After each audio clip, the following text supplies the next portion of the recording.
Kennst du das? Du hast ein elektronisches Gerät zu Hause und du hast einfach so die paar Funktionen herausgefunden für dich, die du brauchst, aber eigentlich könnte das Gerät noch sehr viel mehr. Ich habe so eine Mikrowelle zu Hause, die erfüllt meinen Zweck, aber ehrlich gesagt, es gäbe noch so viel mehr zu entdecken, aber irgendwie, genau, man bräuchte halt jemanden, der es einem erklärt, weil die Anleitung durchlesen ist dann so mühsam. Kennt ihr das? Okay. Ich habe festgestellt, mit meiner Beziehung zu Jesus und das, für was wir eigentlich berufen sind, ist es sehr ähnlich. Also ich gehe mal davon aus, wir alle kennen Jesus, wir wissen, dass wir in den Himmel kommen, dass unsere Sünden vergeben sind, so die Hauptfunktion, das haben wir begriffen, aber es gibt noch so Zusatzfunktionen und in die möchte ich uns heute Abend mit hineinnehmen. Und es könnte sein, dass das gar nicht eigentlich die Zusatzfunktionen sind, sondern was, wenn das dann die eigentliche Funktion wäre. Das wäre wirklich so richtig gewaltig. Und ich habe dazu wieder das Zepter mitgenommen für alle die am Sonntag die Message gesehen haben oder bei uns waren. Ich liebe das einfach, weil das ist ein Ausdruck von unserer Berufung und ich möchte uns heute ein paar von diesen Funktionen, für die wir geschaffen sind, einfach vorstellen, mit hineinnehmen, wo ich selber gerade dran bin, meine Beziehung mit Jesus zu intensivieren und darin geistlich zu wachsen. Ich gehe zum 1. Petrus 2, Vers 9, weil das ist unsere Berufung und ihr könnt euch dabei vorstellen, also der Hintergrund zeigt so ein bisschen etwas, wie man sich das Allerheiligste von Gott vorstellen könnte. Und wir sind königliche Priesterinnen. Es heißt da, ihr aber seid ein von Gott auserwähltes Volk, seine königlichen Priester, ihr gehört ganz zu ihm und seid sein Eigentum. Und ich liebe es, wie der Petrus das so sagt, nicht es könnte sein oder ihr könnt euch dafür entscheiden, sondern so ist es. Und es geht weiter, deshalb sollt ihr die großen Taten verkünden, der euch aus der Finsternis befreit und in sein wunderbares Licht geführt hat. Also es geht darum, ihr seid Gottes auserwählte Volk, wir alle hier, von wo auch immer du zuschaust, von wo auch immer du hergefahren bist und wir sind königliche Priesterinnen. Ich habe so eine königliche Priesterin ausgedruckt, also sie könnte noch ein bisschen mehr lächeln, aber so die künstliche Intelligenz und wie ich das Zeugs eingeben muss, dass sie so kommt, sie war schon überfordert, dass sie eine Frau zeichnen muss, weil in der Bibel kennt man ja nur Priester als männliche Form, aber wir haben es zusammen geschafft. Und sie hat 4 Dinge, das ganz kurz zu ihrem Kleid und sie hat ein Stirnband und deswegen habe ich dieses Hütchen angezogen, weil das Stirnband zeigt, sie ist, jetzt habe ich es gerade vergessen, sie ist, sie ist geweiht. Der Priester, der dieses Stirnband hat, das zeigt, er ist geweiht und deswegen auch wir sind geweiht. Und das Brustschild, das ist das mit diesen 4x3, habe ich mühsam so eingegeben, bis es kapiert hat. Das kommt aus dem Alten Testament, das steht für die 12 Stämme von Israel und der Priester hatte die auf der Brust und damit immer das ganze Volk in die Gegenwart Gottes gebracht. Du hast ja auch Leute, die du auf dem Herzen trägst. Vielleicht ist es deine Schwester, deine Herkunftsfamilie, vielleicht sind es deine Kinder, vielleicht sind es kranke Menschen, vielleicht sind es deine Schulkollegen, deine Arbeitskollegen. Du hast Leute, Frauen, Männer, die du auf dem Herzen trägst. Und als königliche Priesterinnen bringen wir die immer wieder in die Gegenwart Gottes, wenn wir zu ihm kommen.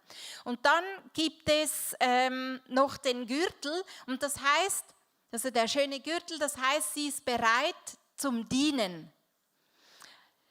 Und sie hat eine Posaune, das habe ich jetzt ausgelassen, weil ich habe schlechte Erfahrungen mit Musikauftritten, also von daher habe ich gedacht, ich bleibe jetzt beim Zepter. Das ist ungefähr das, was es aussagt.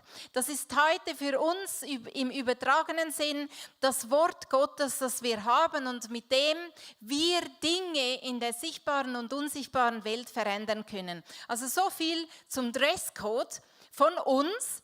Und stell dir mal vor, das sieht man jetzt äußerlich nicht, weil wir sind ja nicht so angezogen. Aber das ist unsere Identität. Wir sind hingegeben, wir sind bereit mit dem Gürtel, wir tragen Menschen auf dem Herzen und wir haben ein Zepter in der Hand. Und was wir jetzt genau damit machen und was die Aufgabe eines Priesters damals war und was das für uns heute bedeutet, möchte ich mit vier Dingen für uns heute anschauen, weil das hat mir so eine Vorstellung gegeben, was für Vorrechte, das wir haben und wie wir eben dieses Zepter in unserem Alltag für unsere Lieben, für unsere Arbeitsstelle in die Hand nehmen können und wie wir regieren können als königliche Priesterinnen. Das ist doch ein schöner Titel, oder? Königliche Priesterinnen. Vielleicht siehst du dich mal so an, damit du dich fühlst wie eine königliche Priesterin. Ich habe es so ein bisschen versucht, vielleicht sieht man es. Das Erste, was ein Priester damals gemacht hat und was seine Aufgabe war, ist zu segnen. Er hatte die Aufgabe, das Volk zu segnen. Und es steht in Sprüche 18, Vers 21, nein, etwas anderes wollte ich noch sagen. Segnen, das kommt vom lateinischen signum und das bedeutet, das ist ein Zeichen, das ist ein Merkmal, das ist eine Markierung. Und ich stelle mir immer vor, wir sind markiert in der sichtbaren, aber auch in der unsichtbaren Welt. Eben, das ist das Stirnband des Priesters. Wir sind markiert, wir sind ausgerüstet, wir haben den Segen. Und der befähigt uns, und jetzt komme ich zu Sprüche 18, Vers 21, damit wir die Worte weise wählen können, weil Worte haben Macht. Sie können über Leben und Tod entscheiden. Und ist das nicht krass? Gerade wir als Frauen, die bekannt sind, zum viel auszutauschen, haben es in der Hand, zu segnen mit unseren Worten oder eben auch das Gegenteil, bei uns selber, aber auch bei anderen. Kennst du das, dass dir irgendwie so aus dem Mund kommt, ach, ich bin ein Tollpatsch oder ich bin ein Pechvogel oder ach, ich bin so dumm. Das sind Worte, aber die haben Macht. Und wie anders wäre es, wenn wir sagen würden, ich bin gesegnet, ich bin stark, ich bin glücklich. Und du denkst jetzt vielleicht, komm, hör doch auf, so fühle ich mich überhaupt nicht. Aber sollte man deswegen den Standard runtersetzen, nur weil wir uns nicht so fühlen, nur weil wir es vielleicht ein bisschen arrogant finden, dass man sagt, hey, ich bin gesegnet. Was, du? Und dann wird man eifersüchtig und so. Sollte man deswegen den Standard runtersetzen? Es ist doch vielmehr ein Zeichen von unserem Vertrauen auf das, was Gottes Wort sagt. Wenn wir anfangen, segnende Worte auszusprechen über uns selber, und dann fühlt man sich plötzlich anders. Und dann können wir über andere segnende Worte aussprechen, bis hin zu was Jesus in der Bergpredigt gesagt hat und sagt, hey, segnet die euch fluchen. Und stell dir mal vor, wie Frauen, die heute hier das hören, könnten uns alle miteinander entscheiden und sagen, genau das ist das, was uns ICF Ladies ausmacht. Wir segnen dort, wo man uns flucht. Wir segnen dort, wo man uns eins ans Bein gingt. Und zwar nicht einfach, weil wir alles hinnehmen, sondern weil wir königliche Priesterinnen sind. Das war eine der Aufgaben dieser Priester. Eine nächste Aufgabe, das war, Gottes Wort zu verkünden.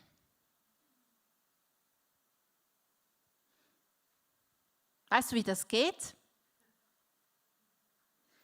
Sarah hat es so schön gesagt, Bibelverse aussprechen. Und ich habe ein Buch gelesen, wo jemand geschrieben hat, dass Engel aktiviert werden, wenn wir Wort Gottes aussprechen. Habe ich gedacht, wow, das habe ich jetzt in meinen 50 Jahren, wo ich Jesus kenne, wirklich noch nie so gehört. Und das mit den Engeln ist ja auch immer so ein bisschen spooky, weil man denkt, das kommt von der Esoterik. Und ich habe gedacht, okay, dem gehe ich auf die Spur. Tatsächlich heißt es im Psalm 103, Vers 20, lobt den Herrn, ihr seine Engel. Ihr starken Helden, die ihr seinen Befehl ausführt, gehorsam der Stimme seines Wortes. Das heißt, also die Engel sind hier angesprochen und die ihr seinen Befehl ausführt, gehorsam der Stimme seines Wortes. Lobt den Herrn alle seine Herrscher, seine Diener, die ihr seinen Willen tut. Und diese Vorstellung hat mich so motiviert, anzufangen, Bibelverse in meinem Zuhause laut auszusprechen. Ich habe so die doofe Angewohnheit gehabt, wenn ich am Morgen aufstehe, dann überlege ich mich zuerst, ach, wie fühle ich mich? Oh, ich fühle mich heute müde. Ach, stimmt, ich habe ja eine ganze Liste To-Dos. Und anstatt so aufzustehen, habe ich gedacht, nein, ich höre nicht hinein, wie ich mich fühle, sondern ich höre, was das Wort Gottes sagt. Und das hat so eine Kraft und das ist allen von uns anvertraut, dass wir sagen können, genauso wie Sarah gesagt hat, ich beginne einfach Bibelverse vorzulesen und dann die Vorstellung, dass die Engel im Himmel dabei aktiviert werden und für uns arbeiten und in Bewegung gesetzt werden, das hat mich einfach noch mehr motiviert, es zu tun. Weil der Feind, der hat nur einen Weg und der kennt nur eine Straße. Und das ist unsere Gedanken. Der kennt keine anderen Wege. Das ist sein Ziel und dafür ist er jeden Morgen vor mir wach und steht vor mir am Bett. Er hat nur einen Weg, meine Gedanken zu beeinflussen. Und ich habe jetzt eine Schachtel gemacht, hingestellt auf meinen Nachttisch und dort Bibelverse reingetan, die sind bereit. Ich kann sie nehmen, ich spreche sie aus und dann weiß ich, die Atmosphäre wird geprägt. Das Dritte, was ein Priester gemacht hat, das ist Ordnung gesprochen und Recht gesprochen. Das kann man sich vorstellen. Leute kommen und er sagt, und so läuft es und so läuft es und das ist der Wille von Gott und so geht es. Und das ist etwas, was uns anvertraut wurde. Das können wir auch machen. In unsere Gedankenordnung sprechen, in unsere Gefühle Ordnung sprechen und auch in unser Umfeld Ordnung sprechen. Ich möchte das an einem ganz praktischen Beispiel zeigen, was ich erlebt habe und was uns zur Verfügung steht. Und das ist wirklich so ein richtiges Zepter. Also ich war im Februar in Kambodscha, wir haben ja dort ein ICF und ich bin mit einer Pastorin dort in die Dörfer hinausgefahren, wo die Leute auf sehr minimalen finanziellen Möglichkeiten leben. Sie haben Häuser, die sind eigentlich keine Häuser, sondern haben einfach 3 Wände, ein Dach und ein Bett in der Mitte. Vorne ist offen. Und wir haben eine Frau besucht, die hatte ein 10 Tage altes Baby. Windeln hatte das Baby keine, weil sie hatte auch kein Geld und ja, es trocknet ja wieder und so. Und dann wascht sie es halt aus. Und sie saß auf dem Bett. Ich konnte natürlich kein Wort mit ihr sprechen. Die Pastorin dort hat versucht, wenn ich etwas sagen wollte, also nicht versucht, sie kann das. Sie hat das übersetzt, aber das Problem war, ich wusste effektiv nicht, was sagen. Die Situation, die Armut und diese Umstände haben mich fast erschlagen und ich habe innerlich immer gebetet und gesagt, Heiliger Geist, was habe ich hier auszurichten? Heiliger Geist, jedes Wort fühlt sich so fehl am Platz bei dieser Not und bei diesen Umständen. Heiliger Geist, was soll ich sagen? Heiliger Geist, ich weiß nicht was. Komm, mach irgendetwas, tu irgendetwas. Und dann ist die Zeit vorbei gewesen und ich habe die Pastorin bewundert, weil sie macht das 4-mal in der Woche. 4 Tage in der Woche geht sie die Leute besuchen. Ich war ein bisschen frustriert, weil ich hatte mir mehr erhofft. Dann habe ich einen Bibelvers gelesen, Matthäus 10, Vers 1, da steht, dann rief Jesus seine 12 Jünger zu sich und gab ihnen die Macht, böse Geister auszutreiben und alle Kranken und Leidenden zu heilen. Und diesen Bibelvers habe ich so gelesen und es ist ein schöner Bibelvers, oder? Und ich hätte das gerne gesehen. Aber es ist nicht passiert. Aber dann kann man anfangen, diese Bibelverse zu personalifizieren. Das heißt, auf mich persönlich anwenden. Und was es dann heißt, ist Folgendes. Als eine Jüngerin, sage ich jetzt, als eine Jüngerin Jesu habe ich die Autorität, unreine Geister auszutreiben, Atmosphären zu verändern und Heilung und Segen auszusprechen. Dann habe ich gesagt, Jesus, genau das hätte ich ja erwartet. Und dann sagt er, genau das ist passiert. Dann sage ich habe nichts gesagt und ich habe nichts gemacht. Ja doch, du hast innerlich immer gebetet. Dann ist mir diese Bibelstelle in den Sinn gekommen, wo es heißt, die Erkenntnis Gottes verbreitet sich wie ein angenehmer Duft. Und du kennst ja, wenn du auf dem Klo gewesen bist und dann gibt es diesen Duftspray und du machst ja eigentlich nichts, aber der Duft verändert sich. Und das hat mir geholfen und es ist schon eine vage Vorstellung, aber für mich ist das Ordnung in die Situation hineinsprechen, weil du kannst das glauben oder nicht. Und ich habe gesagt, ich glaube das. Ich glaube, dass ich ein Teil davon war und die geistliche Atmosphäre geprägt habe, ob ich das gesehen habe oder nicht, ob da was sichtbar passiert ist oder nicht. Ich werde das Resultat nicht erleben, aber so ist es. Und das ist die geistliche Ordnung. Und ich möchte dich sowas von ermutigen, diese Dinge anfangen zu glauben, weil es spielt ja keine Rolle.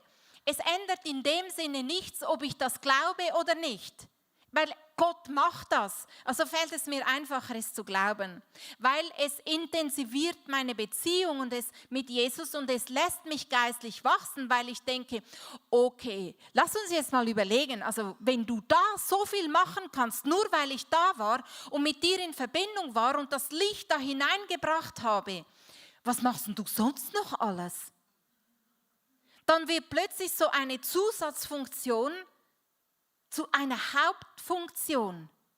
Und es ist einfach so begeisternd, hier euch alle zu sehen und mir vorzustellen, es sind noch mal so viele, die online zuschauen und zu denken, hey, das sind so viel befähigte Frauen in dieser Welt, weil du bist in einem Umfeld, in dem bin ich nicht.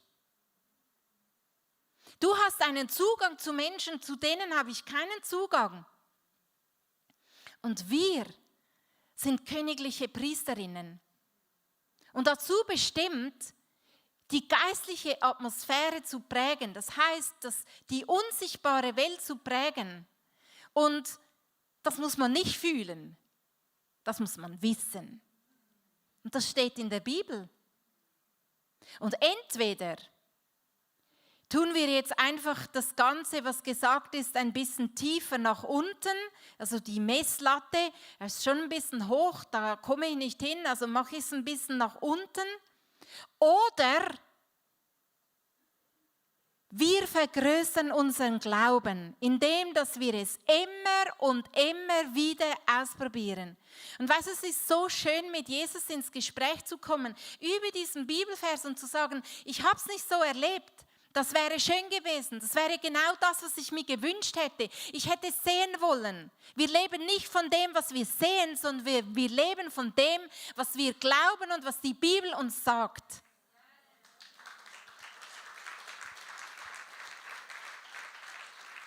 Und ein viertes, was die Priester gemacht haben, sie haben die Leute zum Kampf ermutigt, also die Krieger zum Kampf ermutigt. Und genau das möchte ich heute als königliche Priesterin, und das sind wir alle, Genau das möchte ich heute für dich machen und sagen, hey, nimm dieses Wort von Gott, nimm die Bibel, nimm die Bibelverse, nimm den Tagesvers, lies ihn vorwärts, lies ihn rückwärts, weil dann kommen die Worte zur Geltung. Mach ihn persönlich, wende ihn auf dich an, ganz persönlich, und dann wirst du davon leben, weil das Wort Gottes hat eine Kraft.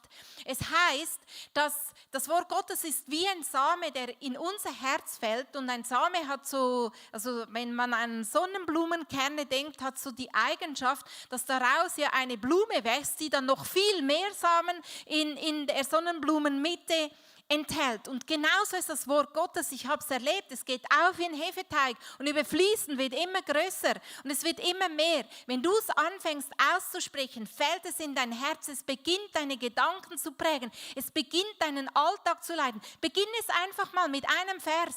Nimm den mit und sprich den ihn persönlich für dich aus, so wie es persönlich heißt. Weil ich finde es faszinierend, dass die Priester beauftragt wurden, die Leute für den Kampf zu ermutigen. Schau mal, was da steht. Mit dem Vers möchte ich schließen. 5. Mose 20, Vers 2-4 heißt es: Vor der Schlacht soll der Priester zu euren Truppen sprechen. Er soll ihnen sagen: Hört ihr Israeliten, ihr werdet heute gegen eure Feinde kämpfen. Habt keine Angst, fürchtet euch nicht, weicht nicht vor ihnen zurück und lasst euch nicht einschüchtern. Der Herr, euer Gott, zieht mit euch in die Schlacht. Er kämpft auf eurer Seite und gibt euch den Sieg über eure Feinde. Dass Gott ein Gebet vorgegeben hat, dass die Priester den Leuten zusprechen sollen, weil sie wissen, wie sie sich fühlen, wenn sie in den Kampf ziehen, finde ich schon einfach super beeindruckend und so bezeichnend für seine Persönlichkeit, wer Gott ist. Und ich möchte dir ganz kurz Zeit geben zum Überlegen: Möchtest du so eine königliche Priesterin sein? Wenn das eine Funktion ist, die du noch nicht entdeckt hast in deinem Leben, möchtest du da mehr dich damit beschäftigen? Möchtest du das? Dann kannst du in deinem Herzen sagen: Jesus, du hast über mir ausgesprochen, dass ich eine königliche Priesterin bin. Das war bis jetzt eine Nebenfunktion in meinem Leben. Ich habe die Wichtigkeit nicht erkannt. Aber heute Abend ändere ich das und mache königliche Priesterin zu meiner Hauptfunktion. Amen.